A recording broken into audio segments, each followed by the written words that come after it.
Dress கொஞ்சம் வேற ஏதாவது மாத்தி ஏன் சாரி நல்லா தானே இருக்கு இந்த Dressக்கு என்ன குறைச்சல இல்ல நைட்டி போட்டு இங்க வந்திருக்கீங்களா அதனால நைட்டி போட்டு இங்க வந்தேன்னா எனக்கு புரியல நைட்டியை வந்து what do you mean நைட்டியை பத்தியே தப்பா பேசுறீங்களா ஏங்க நைட்டினா என்ன தெரியுமா நைட்டி சாதாரண Dress கிடையாதுங்க நைட்டி நம்மளோட தேச உடை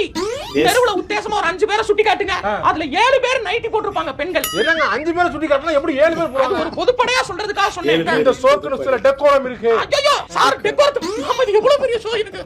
போயா மெண்டல் உங்க டெக்கோரத்தை பத்தி உங்களுக்கு தெரியாதா ஏண்டா ஒரே ஒரு முட்டைக்கு 2 நாள் உண்ணாவிரதம் குரூப் தானடா நீங்க கெட்ட வார்த்தை பேசுறது கழுவி ஊத்துறது ட்ரிகரிங் அப்புறம் என்னடா குரூப்பிசம் புல்லிங் இது மாதிரி பல இங்கிலீஷ் வார்த்தைகளை தமிழ்நாட்டுக்கு அறிமுகப்படுத்தினதே உங்க குரூப் தான்டா இதெல்லாம் வச்சுக்கிட்டு டெக்கோரத்தை பத்தி பேசுற டெக்கோரம் லாஸ்ட் சீசன் பாத்தியா அதுக்கு முந்தின சீசன் இருக்கு எடுத்து கட் பண்ணி போடவா டெக்கோரத்தை காட்டவா இந்த ஷோவுக்கு இந்த Dress போதும்டா வெண்ணையலா சரி பரிதாபங்கள் சேனல் சான்ஸே கிடையாது ரீசெண்டாக ஒரு ஷோ ஸ்டார்ட் பண்ணால் அதை கலாய்க்கிறதுக்கு களத்தில் இறங்கிடுறாங்க ஆனால் இதில் சொல்கிறதும் உண்மைதான் கோபி நைட்டி போட்டுட்டு செமையாகவே கலாய்க்கிறாரு செம சூப்பர்